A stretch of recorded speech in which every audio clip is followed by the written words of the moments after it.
Les decía que tendríamos que utilizar, por ejemplo, si es una carga uniformemente repartida a lo largo del eje, simplemente las fuerzas verticales, nada más. En el caso de un marco, tendríamos la carga, las cargas que van a actuar en los nudos, y obviamente también tenemos la posibilidad de calcular utilizando sumatorias de fuerzas o de momentos. En el caso de las estáticamente indeterminadas, tenemos la aparición de más incógnitas que las que se pueden solucionar con las ecuaciones de la estática. Por ejemplo, la misma viga simplemente apoyada se convierte acá en una viga con dos apoyos fijos. Entonces, en los apoyos fijos aparecen reacciones horizontales.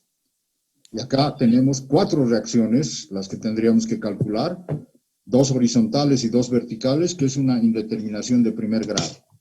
Y en el caso de una viga apoyada con un apoyo fijo y un empotramiento, entonces tendríamos acá inclusive 5 incógnitas. Las dos cargas verticales, las 2 cargas horizontales y un momento flector. Entonces, dependiendo de la cantidad de incógnitas que tengamos, tenemos indeterminación de primer grado o indeterminación de segundo grado. ¿Es posible de resolver esto? Claro que sí, que es posible de resolver. Entonces, es necesario echar mano de lo que hemos visto ya. Deformaciones. Igualar deformaciones de tal manera que con eso nos permita determinar los valores de algunas de las variables y en función a ello recurrir a las ecuaciones de la estática y con ello resolver el sistema correspondiente. Entonces, podemos hacer ese trabajo adicional para poder levantar la indeterminación. Vamos a ver en los ejemplos enseguida. Podemos utilizar todas o casi todas, dependiendo del caso, de las ecuaciones de la estática y complementarlas con otras basadas en las deformaciones. O sea, la fórmula básica de la deformación, delta igual a P por L sobre A por E, P por L sobre A por E, esa es la fórmula básica de la deformación con la cual vamos a poder, haciendo algunos cambios, obviamente, cuando se tenga peso propio, cuando no se tenga peso propio, cuando se tengan las reacciones, etcétera, vamos a hacer el juego correspondiente para ir encontrando los otros valores. En estos casos, las ecuaciones que se plantean no contienen todas las incógnitas, por lo que resulta posible su resolución. Vamos a ver un ejemplo para comenzar a trabajar ya y plantearles a ustedes el proceso de resolución. Acá tenemos una barra que está empotrada en ambos extremos. Y a cierta distancia, L1, está actuando una carga con esa dirección, una carga P. Estamos actuando esa carga P en el punto B. La carga P está actuando a una distancia L1 de A y a una distancia L2 de C. Les había dicho que es necesario desarrollar siempre un dibujo adicional para saber qué es lo que estamos haciendo y plantear un diagrama de cuerpo libre. Por ejemplo, acá, por efecto de esta carga P, en los empotramientos, acá no hay momento flector, la carga está actuando en el eje como ustedes lo están viendo, no hay momento flector, no hay brazo de palanca. Entonces, la carga P va a producir reacciones R1 y R2, contrarias a la línea de acción o al sentido de acción de la carga P. Este es el diagrama de cuerpo libre.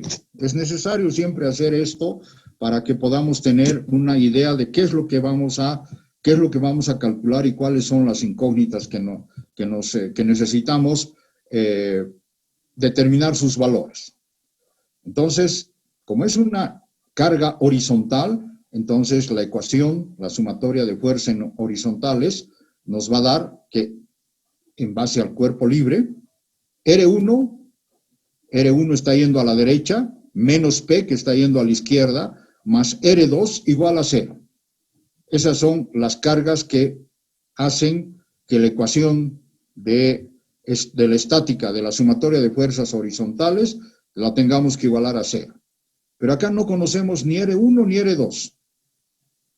Porque si fuera, por ejemplo, L1 igual a L2, sería muy fácil de conocer R1 y R2, ¿verdad? No hay mucho problema. Porque acá, si estamos a la mitad, R1 es P medios y R2 es también P medios. O sea que ya el asunto está completamente solucionado. Pero estamos planteando acá que las luces son desiguales. Entonces tenemos dos incógnitas, R1 y R2. Tenemos que plantear la ecuación de deformaciones de la barra. Por la dirección de las fuerzas, por ejemplo, la barra en la distancia L1 se acorta.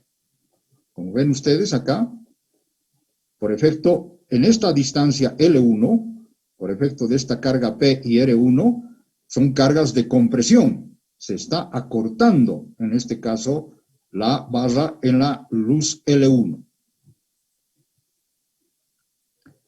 En cambio, en la distancia L2, por efecto de que una va en un sentido y la otra va en el otro sentido, se está alargando.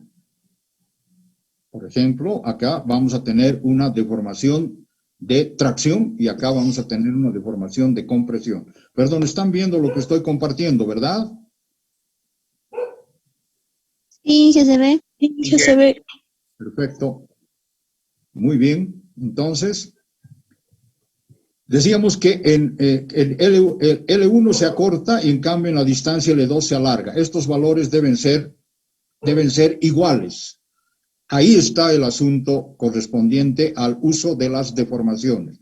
Las deformaciones, por efecto del acortamiento de esta primera parte de la barra con respecto a la segunda parte, las deformaciones deben ser iguales.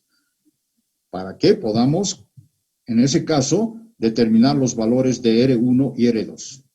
Entonces, lo que hacemos es lo siguiente. La fuerza que actúa en L1 es R1 y la que actúa en L2 es R2. Vamos a entrar a la ecuación de la deformación, la conocida, la que hemos visto en la última clase. Delta igual a P por L sobre A por E. Entonces, vamos a igualar ahora las deformaciones.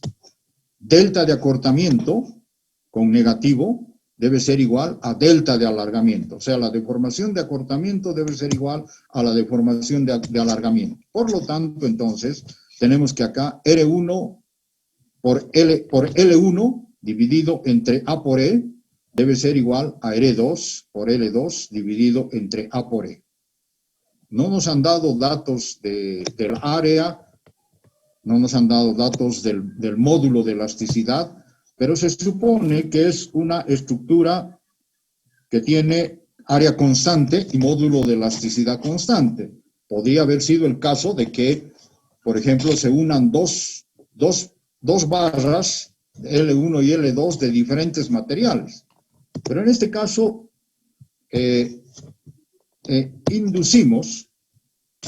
asumimos que el material es el mismo, puede ser acero, y la sección es constante. Entonces, quiere decir que al utilizar la ecuación de la deformada, en el primer caso, R1 por L1 sobre A por E y R2 por L2 sobre A por E. A es área de la sección, E módulo de elasticidad, que son valores constantes. Para poder despejar una de las reacciones, estos dos valores se nos van a anular, ¿verdad? Así tengamos valores numéricos, se nos van a anular.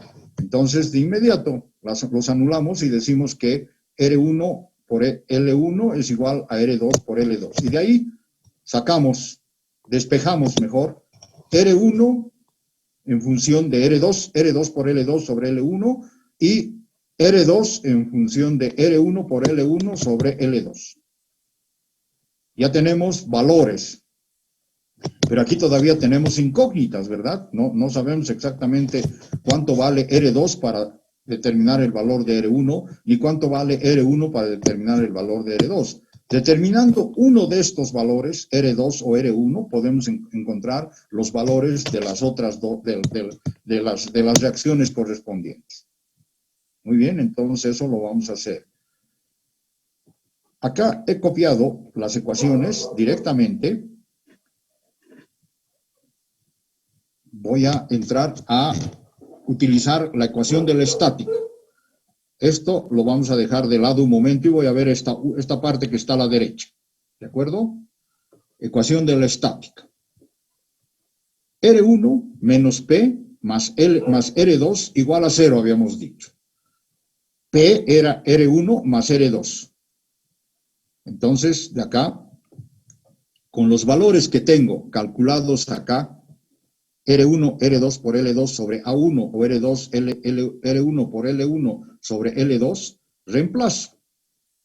Entonces voy a tener, R1 va a ser R2 por L2 sobre L1 más L2, más R2, perdón, más R2. Haciendo un análisis de esta suma algebraica, P va a ser R2 por L2 más R2 por L1 sobre L1. Haciendo el juego de esa ecuación algebraica, finalmente determino que R2 es P por L1 sobre L2 más L1 más L2. Con este valor de R2 voy a reemplazar nuevamente en la ecuación de P y voy a calcular R1. Y haciendo el mismo trabajo, resulta que me da, perdón, voy a ampliar un poco.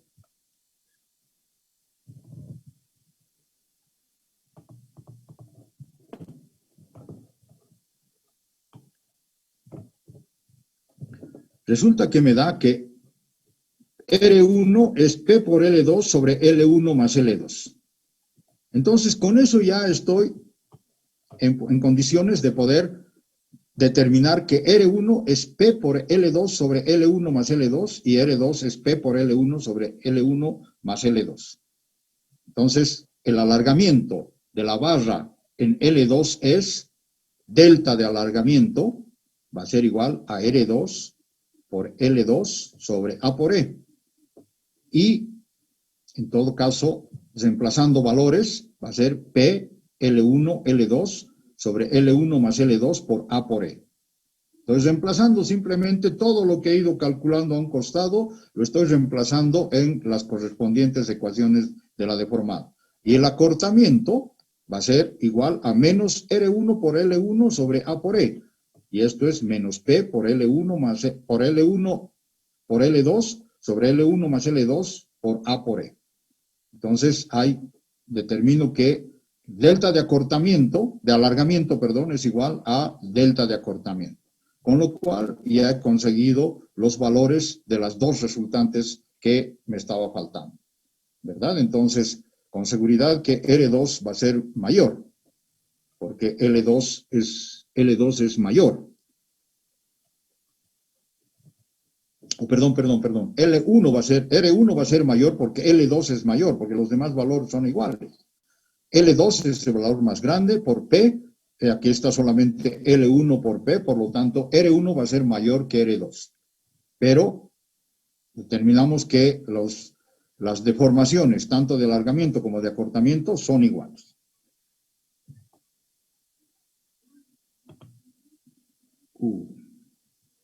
Me fui.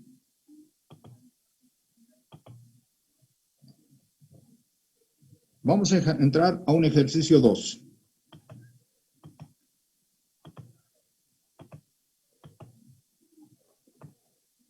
Perdón, primero la consulta. ¿Se ha entendido el primer ejercicio? ¿Está entendido cómo determinar las variables que tenemos que calcular? Por favor. Sí, que se entendió, pero al final del ejercicio, el resultado sale con negativo el delta de alargamiento, si no me equivoco. Entonces, no son iguales, es igual, pero proporcionalmente negativo. No hay problema. podemos utilizar la correspondiente eliminación de los signos y decir que el delta de alargamiento es igual al delta de acortamiento. No hay ningún problema. Ah, ya, ingeniero, muchísimas gracias. Voy a seguir.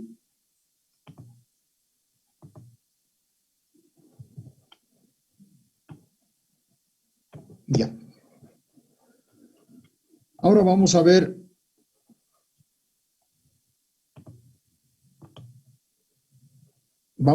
un otro ejercicio que tiene que ver con mezcla de materiales.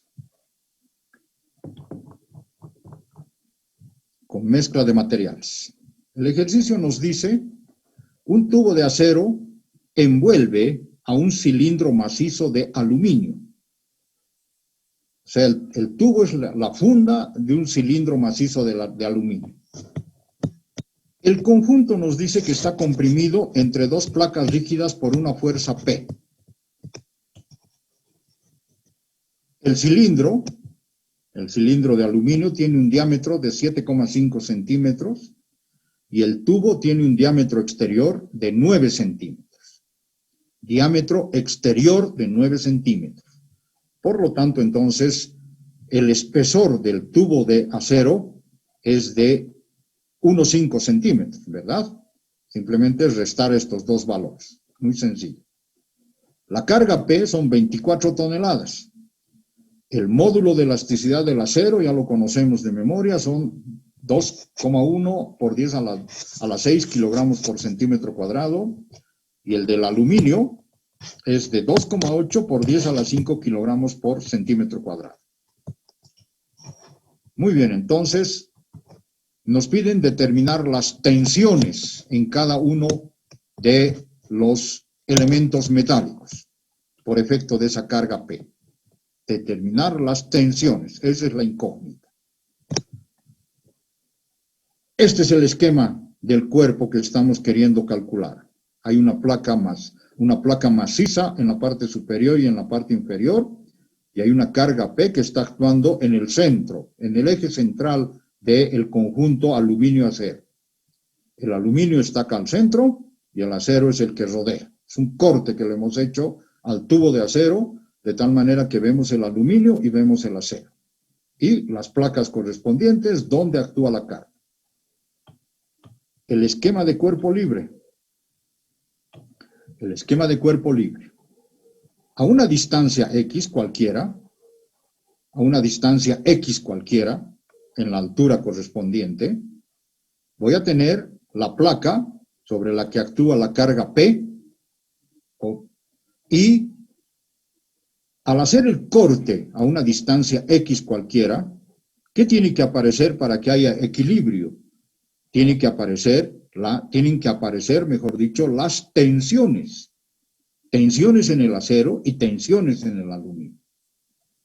Por lo tanto, entonces, ahí sí tenemos que entrar a calcular por efecto de que, como ven ustedes, la carga está comprimiendo al acero y al aluminio.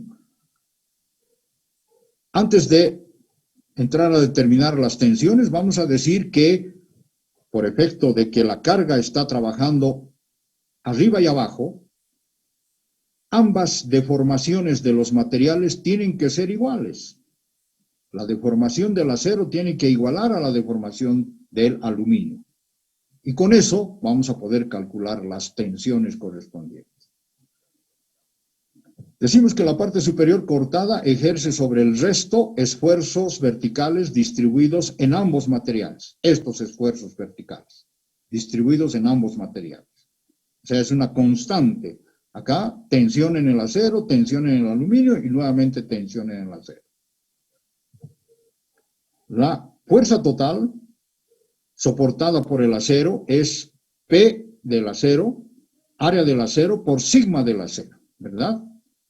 O sea, si yo entro con la fórmula de tensión igual a carga sobre área, puedo despejar de ahí la carga y me da área por tensión. Y este valor va a ser en kilogramos. En el aluminio, también la carga del aluminio va a ser el área del aluminio por la tensión del aluminio. Muy bien. La ecuación de equilibrio estático, sumatoria de fuerzas en B, va a ser igual a P menos la carga del acero menos la carga del aluminio.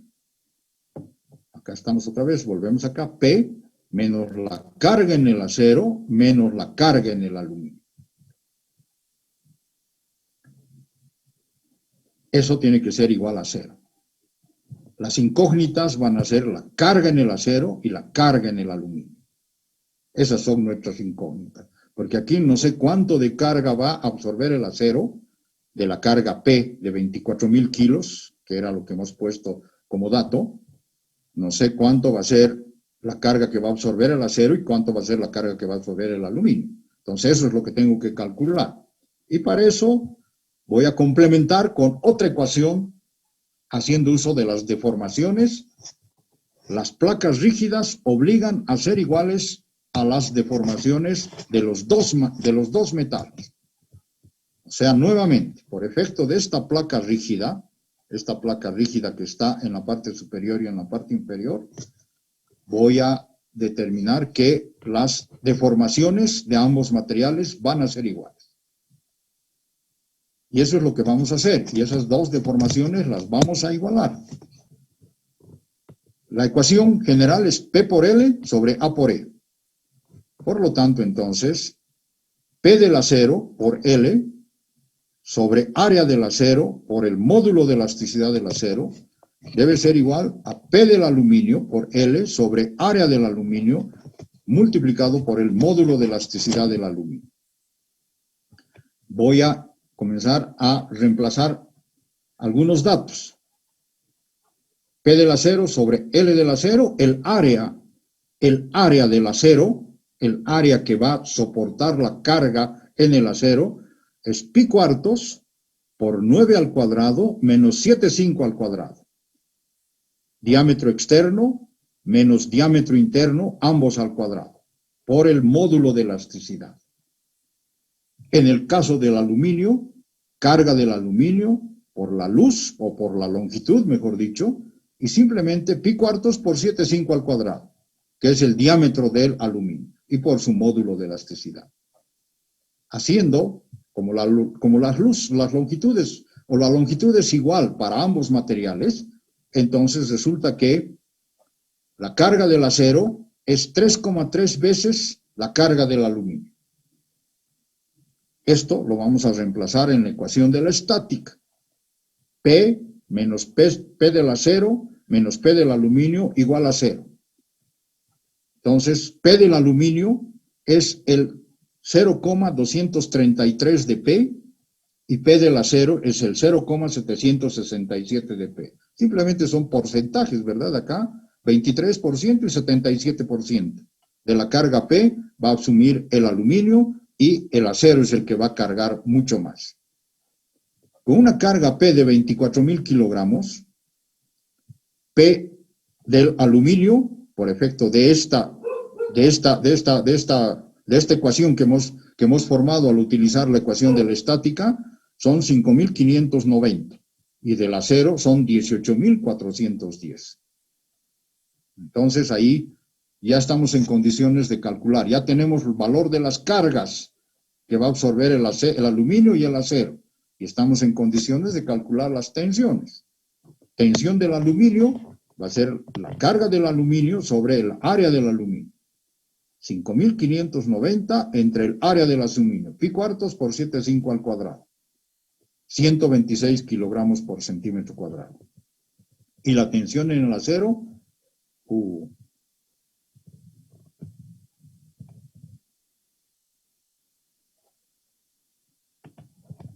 nos están regalando unos minutos más. Gracias. La tensión en el acero es carga del acero dividido entre el área del acero. Hola, hola. De tal manera que la carga del acero es 18.410 entre el área del acero pi cuartos, 9 al cuadrado menos 7,5 al cuadrado igual 974. Esas son las tensiones entonces que van a soportar cada uno de los materiales por efecto de las cargas a las que están sometidos. ¿De acuerdo? Entonces, fíjense, si aquí tendríamos que entrar a determinar cuál es la tensión admisible en el acero y cuál es la tensión admisible en el aluminio y hacer las comparaciones, por ejemplo, las comparaciones correspondientes. Y en ese caso, casi siempre nos va a salir que es las tensiones a las que están trabajando realmente los materiales son mucho menores que las tensiones admisibles de los materiales. Cuando más debe llegar a la tensión admisible, y hemos indicado que la tensión admisible es la tensión en el límite elástico de los metales dividido entre un coeficiente de seguridad, que puede variar en un valor mayor a 1 y máximo como 10, pero obviamente hay que tomar en cuenta que ya tomar un coeficiente de seguridad de 10 es mucho, es encarecer demasiado el diseño correspondiente. Normalmente se toma entre 2 y 3, el coeficiente de seguridad. ¿Se ha entendido este segundo ejemplo?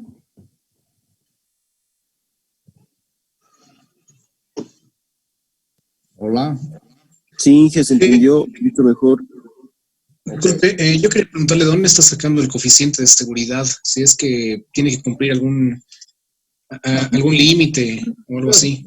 No estoy sacando ningún coeficiente de seguridad, simplemente estoy haciendo un comentario. Ahora, si me hubieran dicho, por ejemplo, gracias, de todas maneras, gracias por la pregunta, me parece importante. Gracias por la pregunta. Si me hubieran dicho, por ejemplo, que el aluminio está trabajando con una tensión admisible de 250, por decir un valor, tensión admisible. Como dato, aquí me hubieran dicho calcular las tensiones, ¿dónde está el ejemplo? Acá. Calcular las tensiones cuando, por ejemplo, la tensión admisible del aluminio es 300 y la tensión admisible del acero es 1200, por decir. ¿De dónde he sacado esas tensiones admisibles? He sometido a un ensayo el aluminio y el acero, y en el límite elástico de ambos materiales, seguramente era una tensión de más de 200, digamos 400 o algo así, y en el caso del acero una tensión de 1800, algo así. Entonces, ahí, esas tensiones que las he determinado en el ensayo de tracción o de compresión, como quieran, pero fundamentalmente en el ensayo de tracción de los materiales, debo dividir por un coeficiente de seguridad que yo lo debo adoptar. O sea, ese es un criterio ya personal, pero siempre tiene que ser mayor a 1, porque es lo mismo que si divido en 1 estoy utilizando el mismo valor característico de la tensión. Tiene que ser un valor mayor a 1. Entonces, por eso es que estamos indicando de que cuando hagamos ejemplos un poco más adelante con valores que estén por debajo de la tensión de diseño, vamos a ver qué coeficiente de seguridad nos están proponiendo o nosotros vamos a adaptar. Esos son los coeficientes de seguridad, no están dados acá en el ejemplo, simplemente yo estoy haciendo un comentario de cuánto podríamos haber utilizado como coeficiente de seguridad para este caso. Por ejemplo, si estamos alrededor de 200, para determinar 126, estoy utilizando un coeficiente de seguridad de un poco más de 1, y para 1200 lo propio, ¿no? Entonces, simplemente los coeficientes de seguridad es un adicional que yo estoy poniendo a estos ejercicios. Muchísimas gracias, sí. ¿Está claro? Sí. Ok. Vamos a un tercer ejemplo. A ver, una columna de hormigón armado que tiene una sección de 30 por 30 y 240 metros de altura, se ha armado con, aunque esto no es... yo me he inventado esto de todas maneras, ¿no? Me he puesto 8 barras cuadradas. No hay barras cuadradas, lo que hay son perfiles cuadrados en todo caso, pero en este caso son 8 barras cuadradas de 2 centímetros de lado, colocadas simétricamente. O sea, aquí están colocadas simétricamente las barras, como normalmente se arma una columna de hormigón. Tiene que haber simetría en las 4 caras de la columna, para evitar que tengamos problemas por efecto del pandeo, por efecto de la excentricidad de cargas, etc. Ese es un tema que lo vamos a dejar para el próximo curso de hormigón armado. Pero simplemente decirles que son 8 barras de sección cuadrada que tienen 2 centímetros de lado. Esta columna está sometida a una carga de compresión de 45.000 kilos, 45 toneladas. Nuevamente se utiliza una placa rígida para esa compresión. El módulo de elasticidad del acero es de 2,1 por 10 a la 6 kilogramos por centímetro cuadrado. Y el módulo no se llama en el hormigón módulo de elasticidad, sino más que todo es un módulo de deformación, porque el acero absorbe el hormigón absorbe compresión. Muy poco trabajo tiene en tracción. Por lo tanto, entonces, el hormigón tiene un módulo de deformación de 1,75 por 10 a la 6 kilogramos centímetro cuadrado. Nos piden también determinar las tensiones, tanto en el acero como en el hormigón. A y B. Muy bien, entonces, vamos a comenzar a trabajar con eso. En el diagrama de cuerpo libre, P del acero y P del hormigón que representan las cargas ejercidas sobre el hormigón y el acero respectivamente. Entonces acá está. P en el hormigón y P en el acero, donde está la línea de actuación de las barras cuadradas. La carga en el acero y la carga en el hormigón. Y la carga P es la que va, a través de una placa, va a transmitir ese esfuerzo a la columna. Como la carga es axial, se supone una distribución uniforme de la tensión sobre el área de hormigón y las áreas de las barras de acero. Nuevamente, entonces acá utilizamos la ecuación de la estática. Sumatoria de fuerzas verticales igual a P menos P del hormigón menos P del acero igual a 0. Dos incógnitas estáticamente indeterminadas. Las incógnitas son P del hormigón y P del acero. Se plantea otra ecuación basada en las deformaciones de la estructura, considerando que el acortamiento del hormigón y del acero son igual. Es básicamente lo mismo que hemos hecho con el acero y el aluminio. En este caso, estamos utilizando estas ecuaciones para el acero y el hormigón, ambos de acortamiento. Entonces, vamos a tener acá, para el acero, P por L, una longitud L que tiene la columna, que es 2,5 metros, multiplicado por 8 veces el área de las barras de acero. 8 por 2 al cuadrado, por su módulo de elasticidad, este valor E. En el hormigón, estamos utilizando P del hormigón por L, y acá estamos haciendo un trabajito adicional. La sección de hormigón es de 30 por 30, por lo tanto son 900 centímetros cuadrados menos 8 por 2 al cuadrado. Este es el área del acero multiplicado por su módulo de deformación. Haciendo el trabajo de esta ecuación, me dice que P sub A es igual al 44% de la carga de P sub B, siendo P 45.000 kilogramos. Entonces, reemplazando los valores calculados de P sub A, el 0,442 de P sub B, acá tengo, en esta ecuación que hemos planteado, P menos P sub B menos P sub A igual a 0. Entonces, ahí tengo P menos P sub B menos P sub A igual a 0. P sub A es 0,442 de P sub B. 45.000 es la carga P y tengo P sub B. Por lo tanto, acá ya tengo una ecuación con una sola incógnita. Lo que me dice que P sub B va a ser 31.200 kilogramos y P sub A 13.800 kilogramos. En este caso, por ser un área muy grande la del acero en comparación con la del hormigón, la carga que va a soportar el hormigón es mucho mayor que la carga que va a soportar el acero. 31.000 kilogramos, 31 toneladas contra 13 toneladas. Y ahora estamos en condiciones de determinar las tensiones. Tensión P sobre A.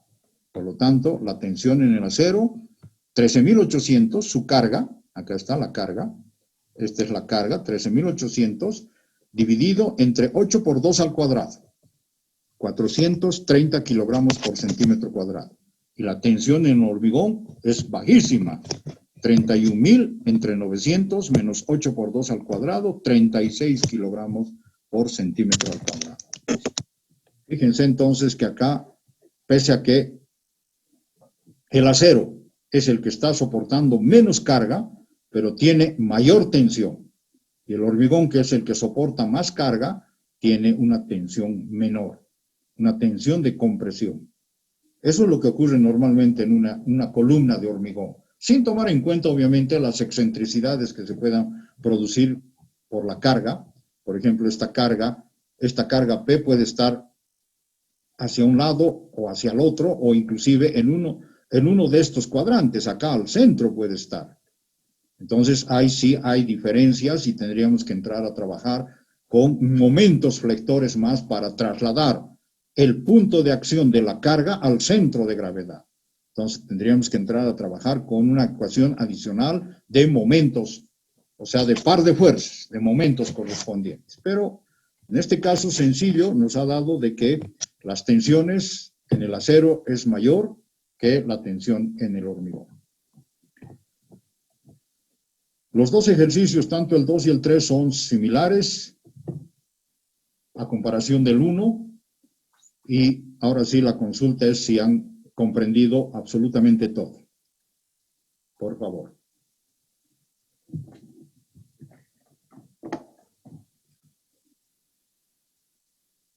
Consultas.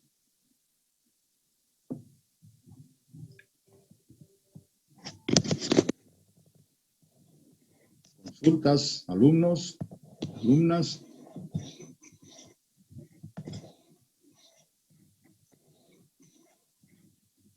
¿No? Se han quedado calladitos. ¿Qué ha pasado? Todo está claro, Inge. ¿Se entiende? Ingeniero, ¿se entiende? Sí, Inge, los ejemplos se han entendido.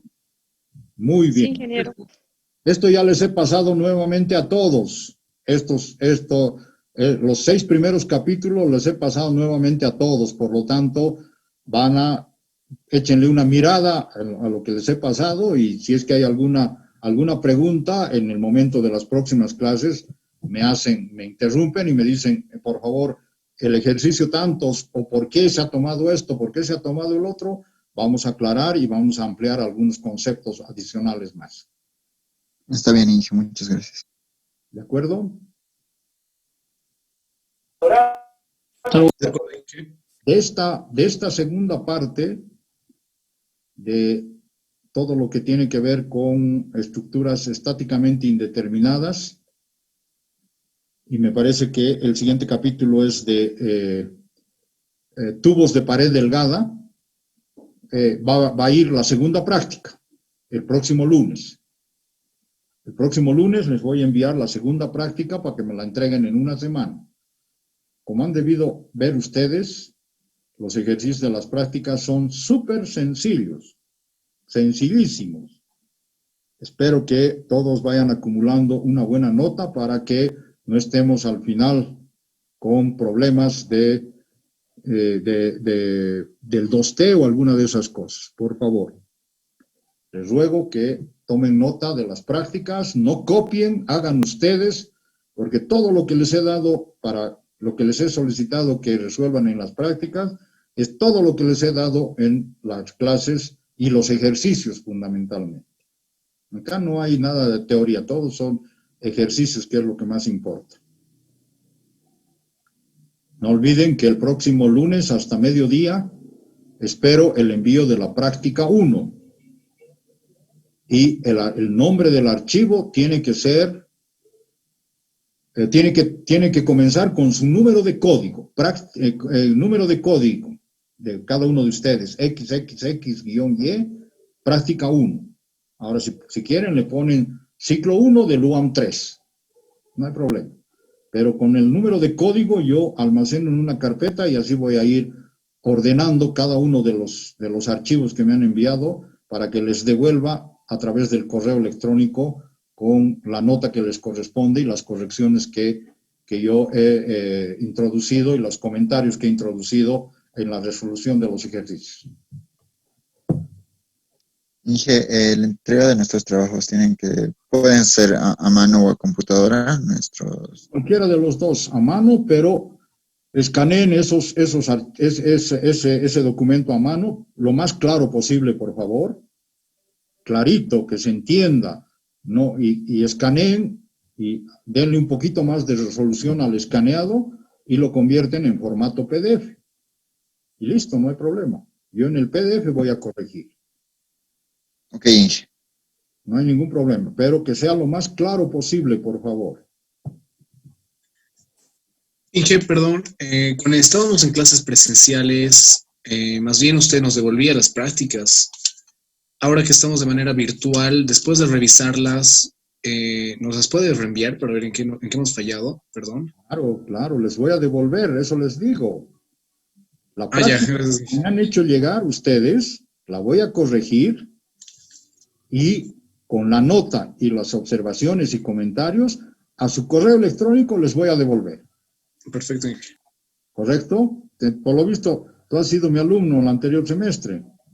Sí, por eso lo pregunto. Ya, ok. Ya sabes entonces la hermenéutica. Gracias, Inge. Sí, no se preocupen. El examen igual les voy a devolver a ustedes. Cuando estemos dando el examen del ciclo 1 del UAM 3, me van a hacer llegar el examen y yo posteriormente les devuelvo el examen con las correcciones. O sea que ustedes van a tener el archivo del examen para poder en el futuro tener algún punto de consulta. Estamos en clases presenciales, el examen yo les mostraba, les decía, aquí está el examen, revísenlo, me lo devuelven porque yo tengo que entregar la hoja de papel a la secretaría. Pero en este caso, como no hay necesidad de entregar a la secretaría, por lo tanto, yo les voy a devolver a ustedes para que tengan todos los archivos con sus notas y así puedan ir verificando cómo van en notas también ustedes, ¿no? Por favor, ingeniero, este ciclo no vamos a tener ningún proyecto. Perdón, ¿cómo dices? Es que usted al final del ciclo, después de enviar todas las prácticas, a veces no sabe enviar un proyecto o solo no sabe dar al ciclo un proyecto. Este ciclo vamos a tener solo prácticas. No. Vamos a tener, a ver, creo que no has estado desde el principio de las clases. Este ciclo va a tener 3 prácticas. Les voy a enviar 3 prácticas y de las 3 prácticas voy a sacar un promedio o en su caso voy a ver cómo anda la cosa o si no, copio la mejor nota de las prácticas, copio como la nota de la práctica 4. ¿De acuerdo? O saco promedio o copio la mejor nota de las prácticas como práctica 4. Y de las 4 prácticas, de ahí voy a sacar el promedio y voy a poner como nota de proyecto. ¿De acuerdo? Ya, ingeniero, muchas gracias. En el UAM 4, los ciclos 1 y 2, esos sí tienen proyecto. Van a ser solamente 2 prácticas por ciclo, pero tiene un proyecto. Es un trabajo de investigación que yo les voy a dar sobre lo que estamos avanzando, obviamente. No me voy a ir a la luna para que me investiguen de qué color es el suelo de la luna, ni nada de eso, sino que yo les voy a dar un método y les voy a pedir que hagan un trabajo sobre otro método de diseño de lo que nos interesa a los ingenieros civiles, de vigas. En los dos ciclos va a haber cada uno su proyecto. Entonces, las 2 prácticas, cada una va a valer por 2 prácticas, son las 4, el proyecto y obviamente el examen para poder tener la nota final. ¿Está más claro ahora, verdad? Sí, ingeniero. Ok, listo. Inge, gracias. Bueno, muchachos, entonces, jóvenes y señoritas, nos vemos el próximo lunes a las 9, ¿de acuerdo? Ok, Inge, gracias. Por este mismo medio yo los voy a convocar. Así, Está bien, ingeniero, gracias. parece que con este método que lo he cargado a la computadora, no vamos a tener problemas con lo que se hace con lo que es el que nos corten a media clase. De todas maneras, yo voy a hablar con la universidad indicando que estoy haciendo así para que podamos tener una clase de, no sé, de 80 minutos, 90 minutos sin ninguna interrupción. ¿De acuerdo? Está bien, ingeniero. Ok, muy bien. Muchas gracias. Feliz fin de semana a todos y nos reencontramos el lunes a las 9. Hasta luego, ingeniero, gracias. Gracias, ingeniero. Hasta luego. Hasta luego.